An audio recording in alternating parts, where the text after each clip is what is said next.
পর্তুগালের হয়ে দীর্ঘ ক্যারিয়ারের রেকর্ড সংখ্যক 225তম ম্যাচে মাঠে নেমেছিলেন তিনি।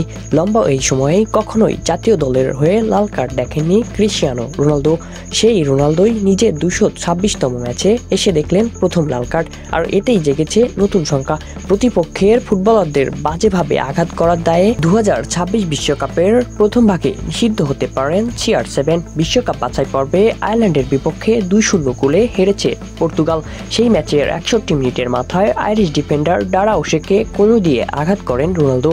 প্রথমে তাকে হলুদ কার্ড দেখানো হলেও VAR এর সাহায্য নিয়ে রেফারি সরাসরি লাল কার্ড দেখান পর্তুগিজ অধিনায়ককে।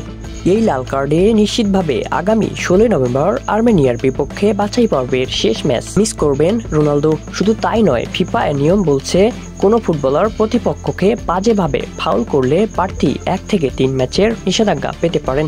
রোনালদো যদি বাড়তি 1 কিংবা 3 ম্যাচের জন্য নিষিদ্ধ হন, তাহলে তার সেই নিষেধাজ্ঞা কাটাতে হবে 2026 বিশ্বকাপের মূল পর্বের। এর আগে কোনো টুর্নামেন্ট বা ম্যাচে এই নিষেধাজ্ঞা কাটানো যাবে না। আইরিশদের বিপক্ষে হারলেও এখনও 10 পয়েন্ট নিয়ে নিজেদের গ্রুপের শীর্ষে আছে পর্তুগাল। আর্মেনিয়ার বিপক্ষে জিতলেই সরাসরি বিশ্বকাপের মূল পর্বে খেলা নিশ্চিত করবেন তারা। ড্র করলেও থাকতে পারে বিশ্বকাপের টিকিট পাওয়ার সম্ভাবনা, তবে সেক্ষেত্রে তাকিয়ে থাকতে হবে অন্যদের ম্যাচের দিকে। রোনালদো শেষ পর্যন্ত কয় ম্যাচের জন্য নিষিদ্ধ হবেন সেদিকে তাকিয়ে আছেন পর্তুগাল সমর্থকরা।